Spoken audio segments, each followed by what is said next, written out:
Muito boa tarde, sejam todos bem-vindos a este primeiro episódio histórico desse podcast que estamos criando aqui entre amigos, médicos e pessoas que são profissionais da saúde. Eu sou Charles Betito, estou aqui com dois grandes amigos, um deles está aqui do meu lado, vocês vão descobrir pelo fundo.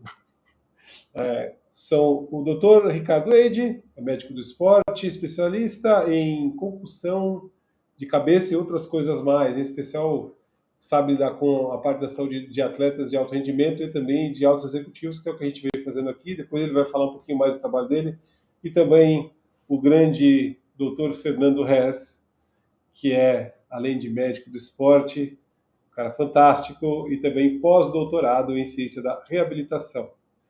E hoje o nosso tema principal, vou colocar todo mundo aqui na tela, é sobre como a mente influencia a cura do corpo, ou seja, sobre o efeito placebo, algo muitas vezes muito mal interpretado por muita gente, mas que tem algumas pesquisas científicas recentes que têm dado um tom diferente para a história. Pessoal, antes de mais nada, boa tarde para vocês, ou bom dia, boa noite, dependendo de onde estamos todos, né? Fique à vontade, Ricardo, quer dar seu parecer aqui, meu querido? Vergonha. Boa tarde a todos, é um prazer estar aqui com vocês. Meu nome é Ricardo Eide, como falou, eu estou aqui ao lado de Charles Betito, olhando aqui para o ladinho. Sou especialista em medicina esportiva, acabei me aprofundando um pouquinho na parte de concussão cerebral, e trabalho com atletas de alto rendimento, tanto esportes tradicionais quanto esportes eletrônicos, um pouquinho diferente do tradicional. E a ideia é um pouquinho a gente discutir, né, inclusive como que esse tema, né, pode encaixar para essas pessoas ou para pessoas normais do dia a dia, ou até mesmo executivos, que é o que a gente trabalha bastante. Hess. Vamos lá. Pessoal, boa tarde. Eu sou o Fernando Reis, também sou médico do esporte e exercício. É um prazer estar junto com o Charles e com o Ricardo nessa nova empreitada nossa. Nosso objetivo aqui nessa conversa é trazer para vocês um pouquinho da ciência para o nosso cotidiano, para o nosso dia a dia, e principalmente desmistificar algumas coisas que são trazidas de uma forma superficial e às vezes até errônea para a sociedade em geral. E hoje a gente quer falar um pouco sobre o tal do efeito placebo e a cabeça, a mente, interferindo nas funções do corpo e do dia a dia. Muito bem, doutor. Eu vou começar a abrir um negócio aqui que é importante, aqui, já que nós estamos três. O doutor está aqui comigo. Estou aqui ao lado. O que eu vou falar para vocês aqui, eu quero já começar essa história. Olha só, eu estudei um pouco do efeito placebo, bastante, na verdade, né, com a questão da hipnose, né? Isso é muito usado em alguns, entre aspas, shows ou demonstrações, em que uma delas é bem interessante, que a pessoa que estava no palco, ela pegou uma água com nada assim, trouxe um médico, uma pessoa que estava, era um médico mesmo, amigo dele, estava vestido assim de doutor, né? As pessoas acreditavam que realmente estava para fazer alguma coisa diferente, e ele pegou e misturou algo na água e falou assim, olha, isso aqui é uma nova descoberta da ciência que ajuda as pessoas a dormir, entrar no estado de relaxamento profundo em questão de 10 segundos. E ele foi falando a respeito daquilo tudo, né, no palco, e aí trouxe 14 pessoas. Quem quer participar para demonstrar, para ver como isso relaxa, como você vai dormir em alguns instantes. E aí colocou lá essas 14 pessoas no palco, ele foi colocando, né, um pouquinho do remédio pingando, como se estivesse contando mesmo, né? Foi todo um mise-en-scène ali. E aí as pessoas pegavam o remédio, e aí ele falou, então pode tomar. No que tomaram, das 14, 13 meio que caíram assim, tipo, dormindo, depois de alguns segundos. Só uma que não funcionou. E aí, assim, o que eu achei interessante e é legal trazer para vocês, né? Existem algumas pesquisas que eu sei que já foram feitas a respeito disso, até como a mente influencia a resposta fisiológica do corpo, mas qual é o mecanismo? Um de vocês consegue começar a dizer assim, qual é o mecanismo que faz isso acontecer? E por que isso, sei lá, pode afetar a vida das pessoas? Quer começar, Rica? Ou quer que eu fale um pouquinho? Pode mandar ver. Então, vamos lá. Primeiro que muito das vias de controle do corpo são realizadas por dois mecanismos muito básicos. São os feedbacks, positivo e negativo. Quanto mais eu tenho algo, a tendência do meu corpo natural é suprimir aquilo, e o feedback esse é no caso negativo, e o feedback positivo é quanto mais eu tenho, mais eu quero ter, e mais meu corpo estimula alguma função. Às vezes, quando nós temos, por exemplo, crises de dor, ou sensações térmicas, ou sensações quaisquer, nosso corpo tenta fazer essa regulação. E muitas vezes, não obrigatoriamente, ele consegue, num primeiro momento, regular da melhor forma, e ele vai, aos poucos, adaptando as respostas. Vou dar o exemplo clássico da dor, né? A dor, a gente tem um sistema que a gente chama de sistema de portas. Então, pensa que eu tenho vários caminhos que chegam numa mesma porta. Eu posso ter dor no joelho, no ombro, na unha do pé, no intestino, que seja uma dor visceral, mas o sistema de portas diz que normalmente eu não vou conseguir interpretar mais de uma dor por vez. Usualmente a gente vai controlando e fazendo essa regulação. Então, primeira coisa, quando a gente fala, olha, eu vou tirar sua dor da barriga, por exemplo, com esse remédio, a pessoa começa a não mais ter lembrança daquilo, por ela ter também um outro ponto de dor, um outro ponto de qualquer sensação que seja, por exemplo, a via aferente de dor e de frio são a mesma.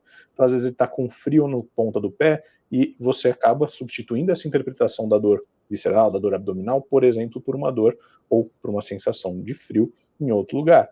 Então, a gente tem esse poder de controlar, né? E muitas vezes o acreditar no efeito daquela medicação, acreditar naquele efeito, nada mais é do que a gente fazer o controle do que eu vou estar regulando, do que eu vou estar interpretando, do que eu vou estar até sentindo naquele momento. Então, sim, podemos considerar que o placebo existe, e os estudos mostram que mais ou menos 30% das pessoas sofrem o efeito esperado de qualquer placebo. Então, se eu der um remédio para uma pessoa para dor e para outra eu der água, 30% dos que tomarem água vão melhorar a dor, às vezes por conta até dessa interpretação, né, Rica? Acho que trazendo um pouquinho do que você falou, Fê, até um exemplo simples, né, de via aferente, essas coisas. Pensa quando a gente bate alguma coisa, a gente se machuca, a gente vai lá e esfrega, né? Por que a gente esfrega? É para enganar. Exatamente esse sistema que a gente, os receptores de dor, esses receptores da via aferente, a gente está tentando enganar aquela dor para uma outra sensação, transferindo um pouquinho, né, confundindo esse sinal para você perceber outra coisa que não a dor, né? E realmente, assim, o efeito placebo existe, principalmente quando a gente consegue controlar o ambiente, né? Então a gente consegue, como o Charles contou, uma história você constrói, tem algumas coisas que você vai colocando e pontuando que vão induzir a pessoa também a ter certeza absoluta que aquilo lá vai melhorar. Então isso aí é fortíssimo, né? Mas realmente é um negócio que vale a pena ser usado e pode ser usado. E quando isso é feito de maneira adequada, é ótimo, né? E outra coisa, né, como um outro exemplo de como a gente pode induzir, né, comportamentos, a gente, quando vai receitar algum remédio, muitas vezes a gente fala, ó, nem lê a bula. Porque se você acaba lendo a bula, você é tão sugestionado que você acaba procurando e tendo todos aqueles sintomas que tem na bula, os efeitos colaterais, por exemplo. Então, às vezes, nem vale a pena ler. Se você sentir alguma coisa, aí sim você vai procurar e falar, opa, deixa eu ver se isso aqui pode ser uma reação do medicamento que eu estou tomando, por exemplo. Né? Mas a gente se engana. Faz sentido, né? E aí eu queria trazer para vocês aqui, eu vi algumas pesquisas recentes, daqui a pouco vou ter um vídeo no YouTube que eu vou jogar no canal, no outro canal, né? Tem vários aqui, mas enfim, que é exatamente sobre essa ideia, né? O efeito placebo estava muito ligado com a questão do remédio de açúcar, aquela coisinha, igual o Hess falou a respeito dessa história de 30% das pessoas, né, que tomaram remédio ou tomaram água, não tinha nada a ver com o remédio em si, vamos dizer, né? Eles receberam o efeito. Mas eu já vi pesquisas que vão além dessa coisa do remedinho de mentira, e elas se valem dessa, sei lá, podemos dizer assim, de uma certa parte da nossa mente ali que realmente dá respostas fisiológicas em função de coisas que ela acredita que não são, entre aspas, verdade. Uma das pesquisas aí foi uma feita pelo laboratório do MIT e que falava que eles pegaram lá os idosos, né, num asilo, que estavam com vários problemas, doenças e tal, e eles colocaram num ambiente que parecia a década de 60, onde eles tinham 20 anos de idade e pediram para eles viverem naquele ambiente durante só, acho que 1 ou 2 semanas, imaginando que eles tivessem aí mesmo 20 anos de idade. E o interessante foi que dessa pesquisa, que eles tiveram, todos ali, melhoras consideráveis, inclusive até no semblante, nas dores e uma série de coisas. Eu até escrevi artigo disso, depois quem quiser ver, a gente pode colocar aqui no chat em algum lugar, para a pessoa poder acessar e ver exatamente as pesquisas, que estão várias, né? Mas aí eu pergunto para vocês, função disso, né, dessas coisas aí, é isso mesmo que funciona? É assim mesmo que funciona? Quer dizer, não é só o comprimidinho. Que tipo de coisa da mente está ligada com essa situação da gente acreditar e gerar essa resposta fisiológica? Como é que a gente pode também usar isso no nosso dia a dia? Essa é a pergunta para você. Então, vamos lá. Rica? Não, eu tô focado eu morando nos anos 80 de novo. Quando você falou da década de 60, eu falei, podia ser interessante voltar e ficar com as mesmas coisas que tinha naquela época. Pelo menos um pouquinho. Ia dar um pouquinho de desespero, mas tudo bem. Mas a gente consegue, como o Charles colocou, a gente consegue usar isso em diversas situações, né? Até mesmo a gente usa muito isso, a gente fala muito disso, antes de entrar no mecanismo propriamente dito, mas até de visualização, né? Quando a gente usa técnicas de visualizações para você simular um comportamento ou simular uma situação, seja que você, vou dar uma palestra, eu fico nervoso, eu vou simular isso, vou ficar imaginando fazer isso, ou vou competir e vou visualizar toda a minha competição, vou visualizar, por exemplo, se eu vou fazer uns 100 metros, vou simular, vou ficar visualizando eu entrando no bloco, o tiro para eu correr, disparando a minha sensação. A gente só de visualizar, a gente já consegue ter efeito fisiológico no corpo e gerar uma resposta, né? Seja um aumento de frequência cardíaca, seja começa a suar, ficar tenso, ficar nervoso. A gente consegue fazer tudo isso em um ambiente relativamente controlado, né? Que você não está exposto àquela situação. Então, se a gente consegue visualizar e já simular essas coisas, né? Entre aspas, um exemplinho aí de como com o efeito placebo pode ser realizado, pode acontecer. Né? No fundo é a mesma coisa, você acredita que vai funcionar, você foi induzido para pensar que aquilo vai funcionar e vai fazer vai ter aquela ação. E efetivamente a gente acaba tendo respostas no corpo como se o corpo realmente tivesse ingerido uma substância mágica que vai resolver o problema, por exemplo.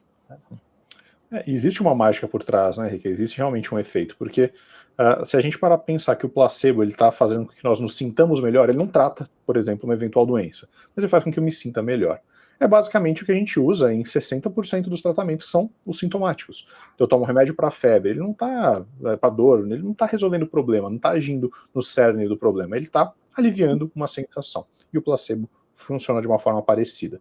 E pensando até de uma forma neuroquímica aí, de como isso pode funcionar, todo pensamento, principalmente quando você tem uma ação atrelada a ele, então eu tomei algo, eu ingeri algo, eu fiz algo, ele tem um estímulo mais forte de neurotransmissores, tanto liberação de endorfinas, de dopamina, tudo isso vai aumentar a atividade não só cerebral, como do próprio corpo. Então, conscientemente, a gente entende que estou fazendo algo para melhorar minha condição. Ok, isso é importante. Mas o fato de eu conscientemente estar agindo em direção a isso, a própria dopamina funciona como um hormônio que me faz buscar melhoria. Então a dopamina não é liberada por prazer, mas também é liberada para eu tomar ações, eu tomar atitudes. E isso funciona de forma consciente e perifericamente de forma inconsciente. Então esse pico dopaminérgico, quando eu tenho uma doença, mesmo não tomando um remédio, quando eu tenho uma dor, mesmo não tomando um remédio propriamente dito, ele estimula as células conscientes e inconscientemente para que elas tomem ação, para que elas façam algo. Então sim, a gente evolui mais rápido de doenças, a gente trata mais rápido condições, a gente melhora de uma forma mais breve de qualquer situação que esteja acometendo a gente, simplesmente por acreditar. E o acreditar não é só o placebo, na verdade o pensamento positivo, né, também tem muito a ver com isso. É que é mais difícil da gente aferir isso cientificamente, mas que existe toda essa correlação entre você ter um estímulo pró-melhoria e um resultado melhor do que outras pessoas, sim, isso existe. E a gente atrela também ao efeito placebo, né? E isso é interessante estar falando porque o que eu tenho visto muito em alguns médicos, claro que não médicos do esporte, outros médicos, né, tradicionais, aí, é que existem perguntas que eles fazem, em especial em relação a crenças, né, das pessoas, se elas têm algum tipo de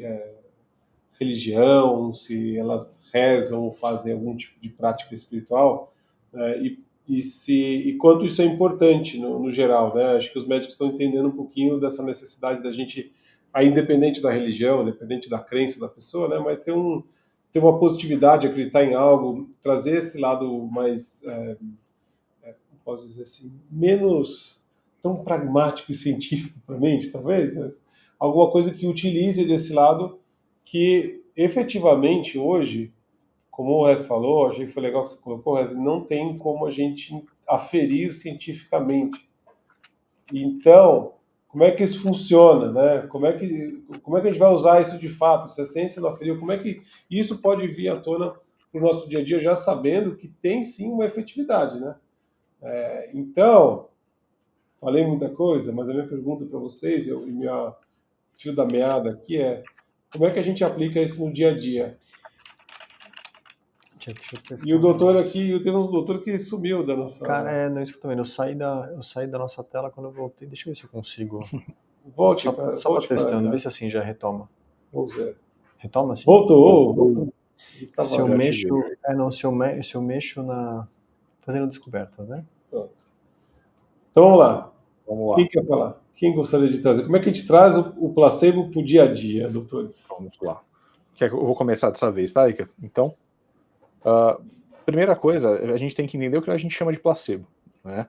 Então, se eu penso na parte como médico ou científico, o placebo nada mais é do que uma solução salina ou de açúcar. Normalmente a gente não usa açúcar porque ele pode ter efeito sistêmico, né? Mas basicamente algo que você ingira e não tenha obrigatoriamente fármacos ou a reação esperada de forma garantida. Mas a gente não tem que pensar só dessa forma científica, a gente tem que pensar no placebo como uma forma de melhorar o dia a dia. Como que eu trago um placebo para o dia a dia? Primeira coisa, acaba sendo muito essa parte mais empírica do pensar positivo. Isso tem muito a ver. Acreditar no tratamento. Isso não só cabe a nós pessoas, como um todo, né, individualmente acreditar no que a gente faz, mas também para o profissional de saúde, também para o profissional que está lidando com alguém que precisa de uma atenção, que é o famoso você já está numa situação delicada, você já precisa eventualmente, né, de um apoio. Então quem está contigo tem que ter certeza do que está te passando, tem que te passar confiança. E isso é um começo do efeito placebo, até de uma medicação que não é placebo, que é basicamente a gente melhorar o resultado com base na crença. Tá? O placebo, então, ele vem desde um momento de nós trabalharmos na mente do paciente, na mente de cada um de nós, o que nós esperamos daquele resultado, trabalhar em prol daquele resultado e, claro, nunca falar que já está resolvido. Nossa mente trabalha com essas possibilidades de estar tudo bem, com parar de se esforçar para aquilo acontecer. Aí que entra a questão da dopamina que a gente falou. Eu preciso que as pessoas tentem ou tendam a ter estímulos em prol da melhoria. O placebo nada mais é do que a gente trazer os pensamentos positivos para o dia a dia, para todas as situações do dia e para todas as ações do nosso dia. Seja por saúde, seja por resultado profissional, seja por resultado social, em que você interagir com alguém, tudo isso faz parte de a gente acreditar no que a gente está fazendo e relaxar um pouquinho. Legal. Legal.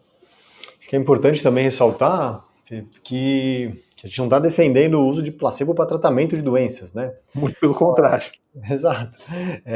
Obviamente que a gente está falando como em algumas situações específicas esse negócio pode ajudar. Óbvio que se tiver uma doença específica, que tem um tratamento específico, e tem medicamento para isso, nada mais natural do que seguir esse rumo e fazer isso, porque se não fizer isso até pode causar prejuízos, né? Pode causar danos à saúde da pessoa, né? Pode ser perigoso. Mas realmente, quando você tem pro dia a dia, aí transportando um pouquinho para nossa rotina, você tem um ambiente favorável, informações que te construam e te deem o caminho para você ter certos comportamentos. Você entendendo que isso vai ser um reforço positivo para a tua saúde, a tendência é que você realmente consiga fazer isso, né? Você realmente consiga construir isso. Vou trazer um exemplo de esporte, por exemplo, né? A gente usa muito aqueles kinesiotape, né? Aquelas fitas coloridas que os atletas usam no braço, no pescoço, né? São coisas assim. Se dependendo, tem lugares que mostram, ó, se você colocar em estrela, num formato específico, em tal região, melhora a cólica, né? Tem lugar que fala assim, ó, se você fazer isso, melhora a força, melhora pico de força. Né? Então, se você medir num aparelho isocinético, por exemplo, eles falavam o quanto você consegue, ele mede a força, quanto que eu vou chutar, empurrar, o quanto que eu consigo gerar de força ali, se eu tiver com kinesiotaping, essa fitinha colorida, putz, é maior. Quando você vai para comprovação, é mais ou menos, né? Não é bem por aí. É placebo taping? Pode ser uma placebo tape. Só Inclusive, correndo o risco de ser processado, né? Mas. você lembra que a maior parte dos estudos, para não falar todos, que dão um resultado positivo do Kinesio Tape, são de um autor que o sobrenome é Kinesio. Coincidência, não? Rest tape. E compararam, né? E assim, eu tive trabalho já comparando o kinesiotaping com um esparadrapo naquele mesmo lugar. Deu o mesmo resultado. Em termos de aumento de força e tudo mais, né? Então, mas o atleta se sente bem usando. Ele acha que está melhor, ele sente que melhora o gesto dele. Tem um certo efeito? Tem um certo efeito de melhora de gesto, tem um certo efeito de controle de movimento. Talvez não tenham todos os efeitos com que o pessoal defenda, mas se o atleta se sente bem e não vai fazer mal para ele, isso é importante, né? Por que não usar? Né? Por que não lançar mão disso e deixar bem claro para ele, não, isso daqui vai te ajudar, isso daqui vai melhorar a sua dor no joelho, por exemplo, vai aliviar, se ficar nessa posição específica, tal, e realmente muita gente sente melhora e fazendo atividade física daquela maneira, por exemplo, consegue performar melhor, inclusive, né? Uhum. E para o atleta, qualquer pequena variação que cause melhoria para nós é importante, né? Seja algo que realmente tem comprovação científica, quanto algo que seja simplesmente, como a gente está falando, o tal do placebo, ele acreditar que aquilo vai fazer bem para ele, né? Principalmente o esporte de alto rendimento, né, Rica, que acaba sendo definido por milímetros, por milissegundos, por detalhes. Então, o fato dele só acreditar que aquilo faz bem para ele, às vezes tende a um melhor resultado, né? Mas é importante isso também, Fê, Charles, que, por exemplo, que a gente fala muito de alto rendimento, e que no alto rendimento isso faz diferença, e como você falou, são milímetros, são centésimos, né? Mas no dia a dia nosso, também faz. A única diferença é que muitas vezes a gente não está mensurando, né? A gente não está olhando o impacto daquilo. Quando a gente vê com os atletas, a gente efetivamente está olhando o impacto daquela ação que nós fizemos no resultado do trabalho dele, né? Vou colocar assim. Muitas vezes para a gente não está olhando o efeito daquilo que nós fizemos, a gente não está procurando, talvez não esteja procurando no lugar certo, né? Então às vezes a gente faz alguma...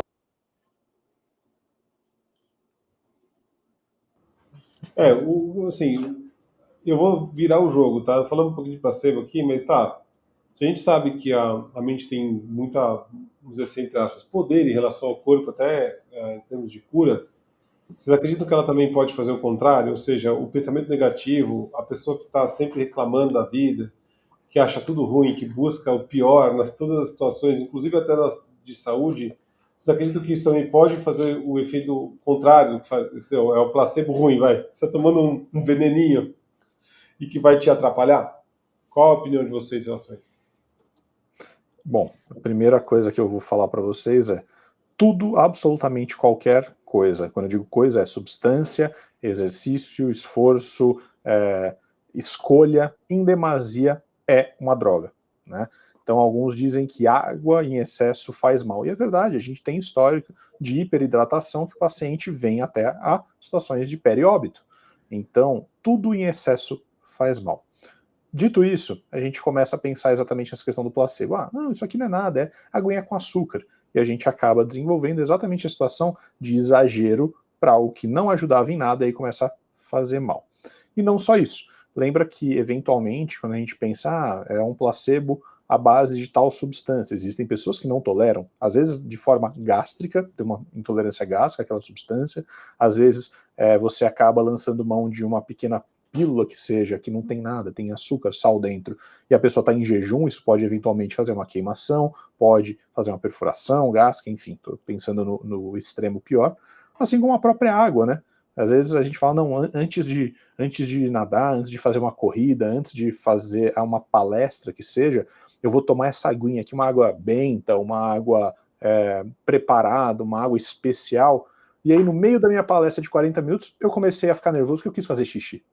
Então a gente tem que pensar que tem diversas situações atreladas a isso, que não são obrigatoriamente fazer mal de forma médico-científica, mas às vezes porque atrapalham o seu dia a dia, atrapalha aquele momento. Então a gente tem que pesar e medir tudo que a gente lança a mão. E como o Rica muito bem falou, nós não temos essa questão de estar defendendo placebo, não é isso. Mas a gente quer trazer para vocês que tudo que a gente pode fazer para o nosso corpo pode gerar algum benefício, desde que eu faça de forma consciente, desde uma medicação até um placebo, até um pensamento positivo. O que a gente está defendendo, na verdade, é usar melhor esse troço aqui que está entre as orelhas, né? Que a gente sabe pouco dele. Então, se você não saber mais, né? Eu sei que inventaram aí saiu aqui novidade, né, no mercado do mundo das ressonâncias magnéticas funcionais, um aparelho que tem 10 vezes mais precisão, ou seja, vamos enxergar partes do cérebro que antes não enxergávamos, o que é maravilhoso. Ou seja, vai dar mais pano para manga.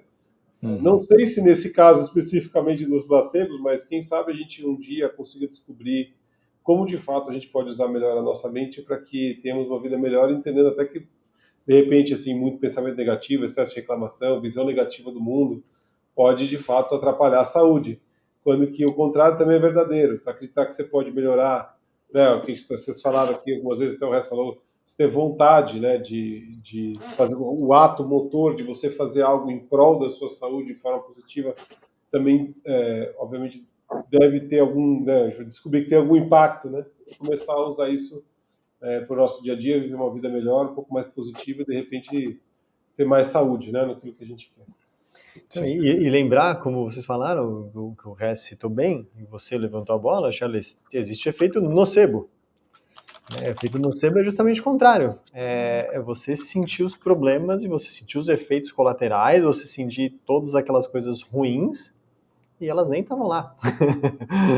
É justamente você atribuir todas aquelas coisas ruins que às vezes você nem saberia, sei lá, ou não saberia que existia, ou você criou por conta daquele remedinho, daquele negocinho que você tomou. É justamente o efeito nocebo, que é o contrário disso, né? E essas coisas, né, a gente estava até discutindo algumas pesquisas esses dias, né, de quanto, até mesmo quanto otimismo, e parte de você ver o mundo de um lado mais positivo, você ver as coisas do lado mais negativo, quanto que isso influencia até mesmo pra gente. Então, estatísticas americanas falam que, saindo um pouquinho do assunto, assim, em relação ao que a gente de saúde, mas obviamente influencia a saúde. Então, 40% dos casamentos americanos viram divórcio depois. Pô, 40%. Só que praticamente 100% das pessoas que, se você perguntar para elas se elas acham que vão separar, 100% fala que não. Tem certeza que não. Mas as estatísticas mostram o contrário, né? Então, do mesmo jeito que outras estatísticas falando, né? Se pacientes têm pessoas normais, um grupo específico tem 30% de chance de desenvolver câncer. Né? Perguntaram para esse mesmo grupo. Algumas dessas pessoas falavam assim, antes delas saberem a estatística, eu acho que eu tenho 50% de chance de ter câncer. Quando falam que ela tem 30%, na verdade, opa, é um caminho melhor. Né? Começa a regular o cérebro para olhar o lado positivo. Então, agora que você sabe dessa informação, quanto que você acha que você tem de chance de ter câncer? Eu acho que eu tenho 35% de chance. Né? Então, opa, já teve um aprendizado. E o caminho contrário também. As pessoas que eram mais otimistas, em compensação, falavam assim, acho que eu tenho 10% de chance de ter câncer. Mas a pesquisa fala, não, você tem 30%. E aí, quando eu perguntava para ela depois, vamos ver o aprendizado dela, vamos ver se ela entendeu aquela pesquisa, o número. Não, mesmo assim, quando eu perguntava para ela de novo, eu acho que eu tenho, no máximo 11% de chance de ter câncer. Eu não faço parte desses 30%. Então, né? Ou mesmo outros grupos, quando você pergunta, você pode dar, se a gente conversar aqui com vocês e perguntar, quantos de vocês, de quem está assistindo, acham que tem alguma habilidade específica acima da média? Está nos 5%, 25% acima de todo mundo? Sei lá, habilidades sociais, empatia. Muitas vezes todo mundo levanta a mão, eu sou muito empático, eu tenho essa capacidade. Provavelmente eu estou acima dos 25%. Só que se a gente tem uma população de 1.000 pessoas, né, todo mundo acha que faz parte desses 25%, talvez a estatística não seja tão certa. Né? Talvez a interpretação nossa também não seja tão adequada. Né? Então, a gente tem uma dificuldade da gente interpretar e entender tanto os dados quanto a gente se refere a nós. e a gente consegue... sai um positivinho. A E gente está com cons- dificuldade de se enxergar, né? Exato, exatamente. E de como colocar, e de como usar essas informações. Como é que a gente vai saber coisas positivas ou negativas se a gente não nem sabe direitinho a gente se enxergar e o que a gente pode fazer. Uhum. Muito bem. E essa Pessoal, questão que o Ricardo falou traz para a gente o nocebo e o placebo também.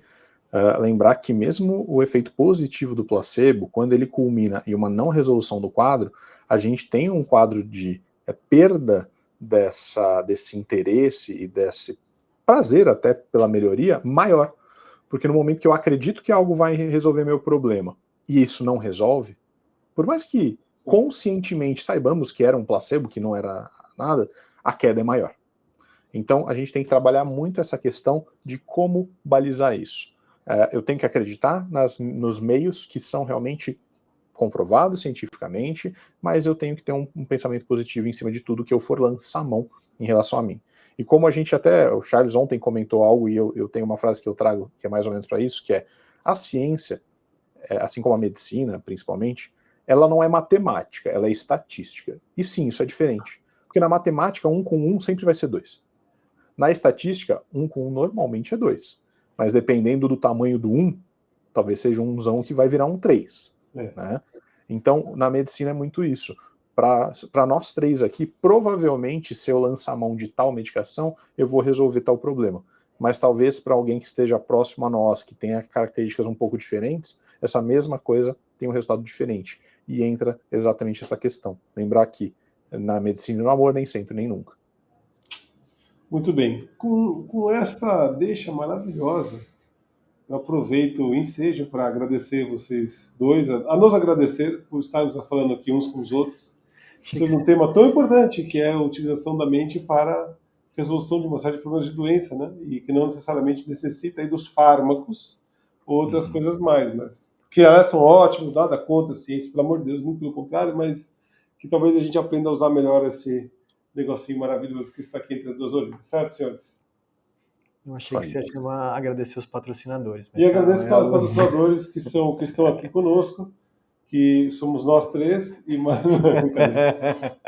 Não, patrocínio da Mindstation. Agradecendo a Mindstation, agradecendo a Paulinha, a Ilane, a Tech Diva, que está aqui conosco, que estão aqui de audiência aqui dessa conversa maravilhosa. Elas não aguentam mais ver a gente falando, a verdade é essa. Né? Que apesar de tudo, ambas fazem parte do time. Sempre fazem parte do time, estão no time o tempo inteiro, e inclusive serão demandados em algum momento a participar de algum programete desses maravilhosos que a gente tem, até para servir de exemplo das coisas que a gente está falando. Né? Certo, pessoal? Então, obrigado. Então, vejo vocês no próximo episódio, e é isso aí, né? E já sabem, tudo que a gente faz e coloca na mente de vocês aqui, o objetivo é que vocês levem da mente para a prática. Né? É isso. E a gente estimula. Quando vocês fizerem isso, contem pra gente o resultado. Estamos aqui para isso.